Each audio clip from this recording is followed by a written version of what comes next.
Sean, how you doing? I didn't see you there. Hope you're having a good day, and that's kind of like what your assignment's going to be, actually, anyway, is what I was doing there, was putting a lead riff over top, or a lead solo over top of your chorus, or over top of the power chord section that you made this week. Cool, so I got 4 points I want to run down. I'm going to write down the list. As usual, if you have any questions, you want me to look at anything, you want to send me something back, I'll be more than happy to take a look at it. Here we go, let's dive right in. And so, let's see here. So first thing, D minor pentatonic. I believe last time we kind of mapped it out on the 6th string, because we were looking at kind of like what notes are kind of cool with the riff, either your chugging riff, your clean chugging riff, or your power chord section. So that whole like, that's my example. So your example's I think different, but this time this can be seen better. Yeah. So what we did last time.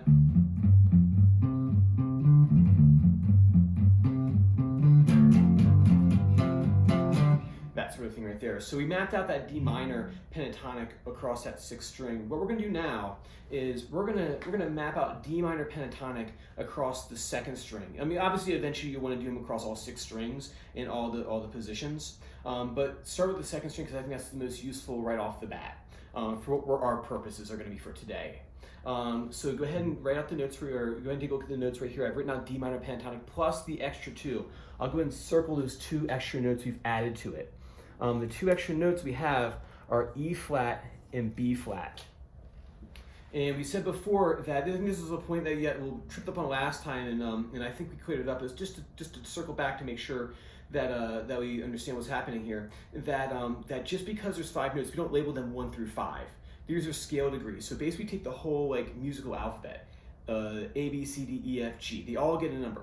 So for ours, we'll take it from D. So D, E, F, G, A, B, C. They all get a number. D gets 1, E gets 2, F gets 3, G gets 4, so on and so forth. So everybody gets a number. But sometimes we just don't use all the notes in the scale. But just because we're not using the E, for example, we're not labeling, so D, E, F, G, A. So we'll take those 5 right there. So D, E, F, G, A. Just because the pentatonic scale doesn't use that E right there, we don't like go 1, 2, right? We still pretend we still count that it's still there. We're doing 1, we have 2, but we're not using it. 3 is the F. So just because we're not putting it in their scale, we're still like, we still understand that it's there. We're just choosing not to use it, but it still exists.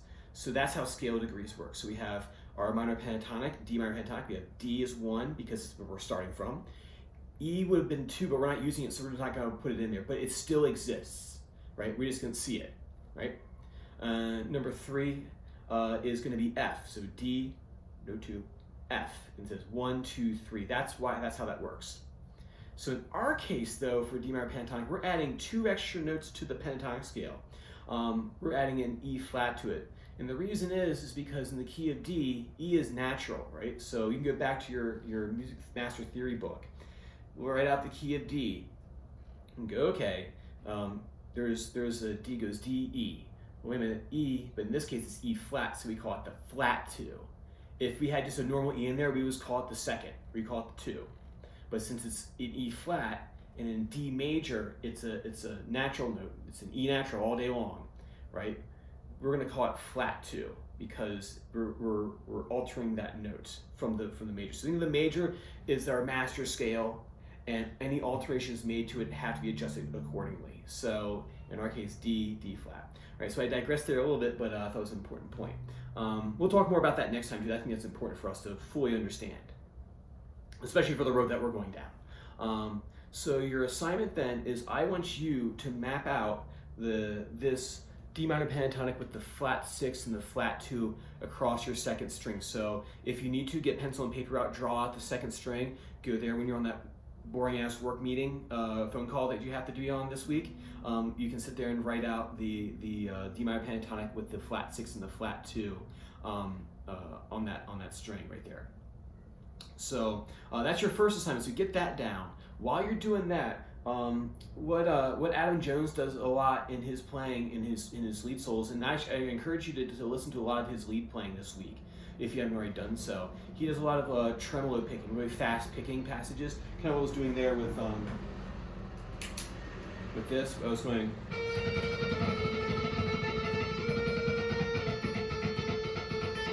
He does them at different speeds, so don't feel like you have to be like Van Halen.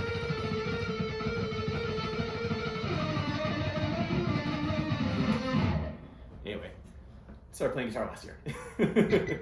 Anyway, so back to the technique, tremolo picking, right? So what we're doing is really quick down and up motion. So just to get set up for that, I'm going to show you everything. And if you want me to send over a video of me, have me take a look at it, I'm more than happy to. So what you're going to do, make sure to anchor your wrist, right? So when I'm doing this, my hand is anchored to the guitar. Like my hand is like stuck on there, on those strings. For this case right here, I'm pressing 6-5-4. And what you're going to do, you're going to make sure your pick is completely level. You're going to be right on the edge of the pick. I believe we talked about this a while ago with maybe some speed picking stuff. Same thing holds true. You're going to be on the edge of you want to play on the edge of your pick right here. So these are the strings. You want to be completely level on the edge of the pick. You'll see guys do this, right? But I'm not from that school, so my teacher always had me keep it as a flat thumb right here, because that feels to me like, to do that you have to kind of tense up a little bit. Like I wouldn't be like relaxed and hold it that way. So you want as much relaxation in the thumb as possible. Okay, so when you're doing this, we're just going on one string. It's almost like you're rubbing the string with your pick. So what I'm going to do is I'm going to go real slow at the beginning just to kind of get the movement down. Any extraneous movement is going to throw a wrench in the whole thing.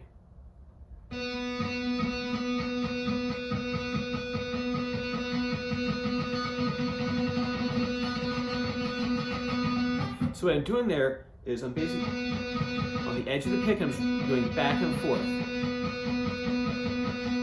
You want to avoid big motions. You don't want to do this. You want to be real in there. That's why you have this anchor, you're almost kind of like pivoting off of that. See? So the motion, notice how this is not moving? Hardly at all. I mean, it's sympathetic movement, but the movement is from your wrist right here, real small. And here's what you're gonna do. Oh shoot, you're on my metronome. Is first get the movement down real slow. And then I usually get a metronome out. Actually, let me grab my old one.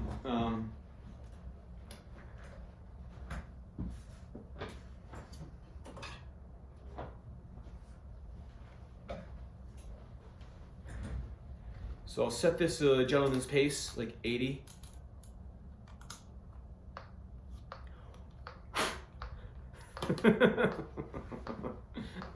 Back when I was your age.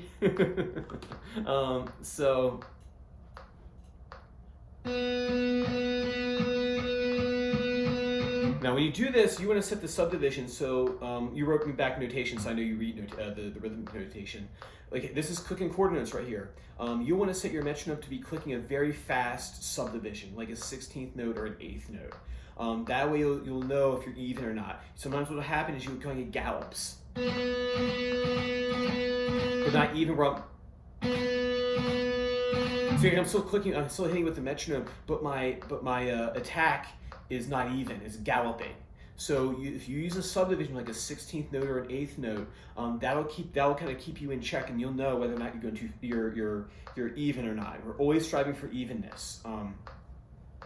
I should know I did tremolo technique on classical guitar. I spent 6 months of my life doing that. It was a laborious task. So anyway, so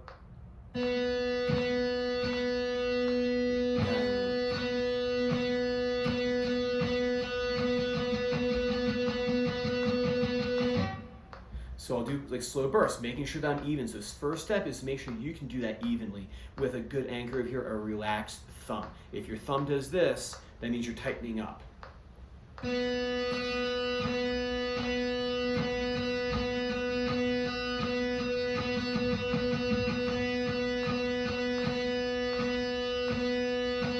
Always with the metronome.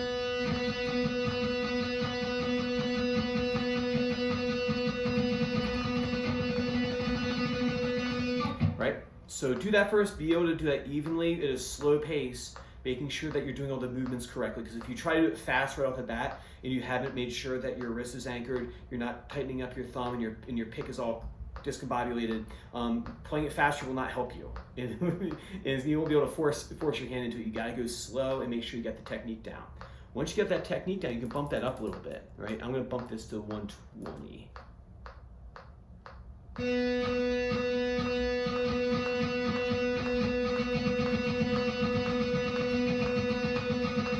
So if you like 120 is a great goal, because it's not like that. It's not that yet, because that takes a while to develop. I'd much rather have you have it a little bit slower right now and kind of really control the technique.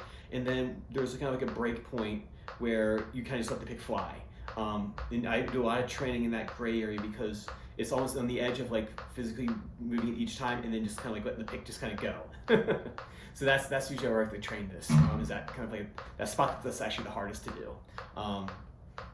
So I guess in my belief is that it's actually sometimes harder to go just a tad bit slower, paradoxically. So with a metronome, do different groupings, right? Quarter notes, eighth notes, 16ths, right? Because you'll hear a lot of that in the lead playing of Tool. It's very I feel like sometimes he just kind of like hits record on his gear and he just kind of plays, and like whatever he likes he just kind of keeps. So then, once you kind of keep that even, take the first thing that we did, the first assignment, the D minor pentatonic, and see if you can tremolo pick parts of it.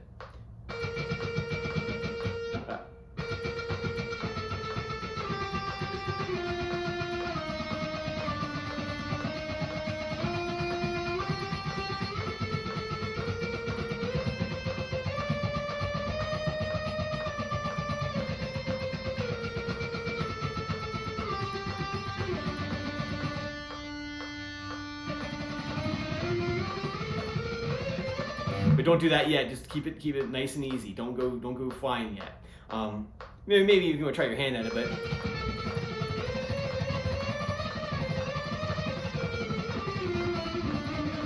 maybe you impress your friends at parties or something. I don't know. Not that the only people who care about that are mostly guitar players, though. Anyway, so practice. So once you get the technique down by itself, go combine parts 1 of the assignment and parts 2 and see if you can kind of move up and down and kind of hear what it all kind of sounds like put together. Is he tremolo picking all the time? No. So when you're soloing over top of that track, melody,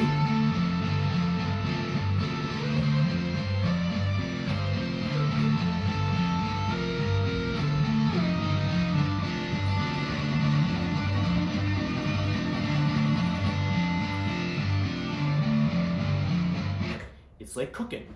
If I take a little bit of seasoning and kind of sprinkle on top, it's going to taste, I'll season it to taste. Oh, that's nice. If you take the whole container, take the lid off, and go boom, right? It's going to ruin the whole thing. So if you try to tremolo pick the whole thing, it's like too much. It's also too that you have to have contrast. If everything is fast all the time, it's just a fireworks display. I like to have like a melody and then use the tremolo as kind of like just like a little accent. Listen to his solos. He's not moving fast all the time. Like there are parts like, yeah, he does move a little quicker, but by and large it's a melody. And it's a melody that's kind of almost weird because of those added notes into the pentatonic. Especially if you make sure you land on the D. That way it would seem more modal to us. So home bass is that D. Vibrato. Only a little string bending in there. Tremolo string bending.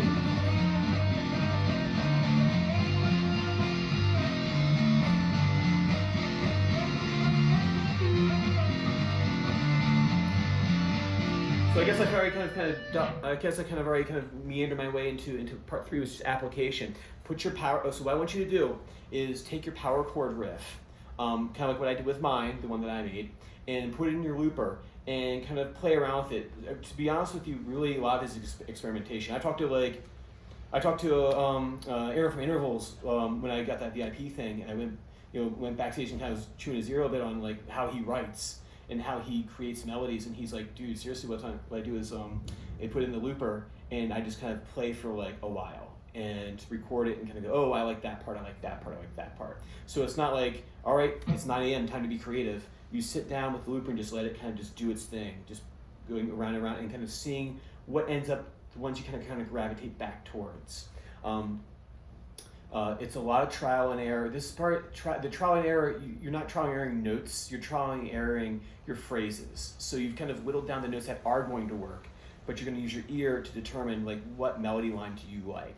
And what ends up happening, I like this when I'm making that. I love that sound.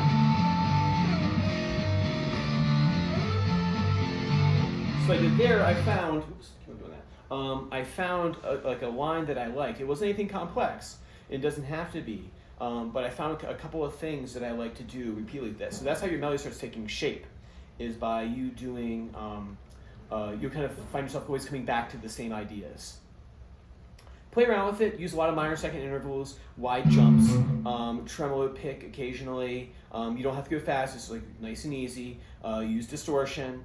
You can do a little string bending there, he does that. A lot of vibrato. And remember, it's almost like his solos are like, I wouldn't be surprised when he's soloing on the albums, like those were just like he didn't know what he was going to do. He started recording and maybe he played for 20 minutes and they picked out the best parts. That's sort of like in the way David Gilmour writes, but that's a time for another day when I have more time to talk about that. So, all right, and then the last thing is your power chord riff. I should have time to go through this assignment before Haley gets here. So with your power chord riff, you've written your riff, okay? Mine is this one. I can't remember which one you wrote, but mine is the... So take Schism, for example.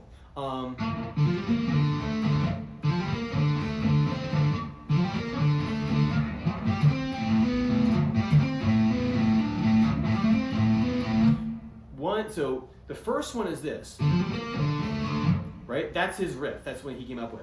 And then what he did, he has a contrasting riff that goes along, that's paired with it. In this case, so what was the difference there? The ba-dee-da-dee-dum. The second riff does the same exact thing, but it adds this. So he added 2 extra notes to it. So one's in 5, one's in the 7, so it happens to be. So what you can do for your riff is maybe something along these lines. So say your riff is ba da dee da dee da da da ba da dee da dee da da da. Add a fragment that's related to your riff. So my riff is this. This climbs up, right? So what I'm gonna do, that's my riff A.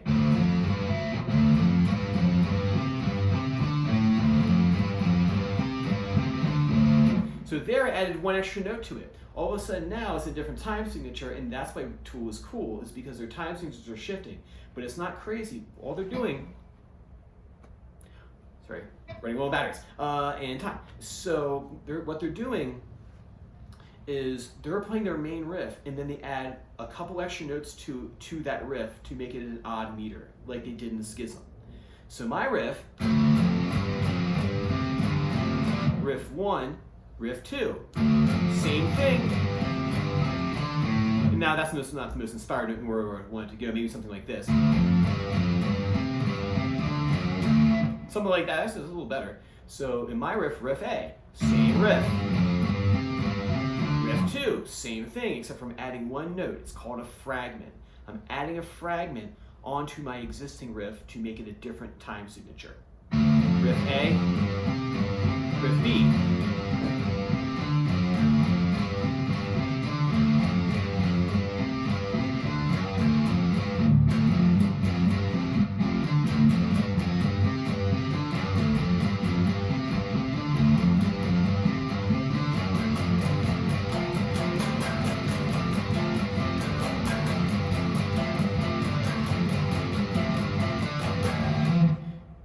So it makes it feel kind of more disjointed because every time the riff comes back, it's like almost the same thing. There's like 1 or 2 things that are added on to it. Cool, man. So there's a lot of material right there. If you don't get through everything this week, don't sweat it. We'll just continue chipping away at it next time. So if you have questions, send them over to me, and I will talk to you same time next time. Bye-bye.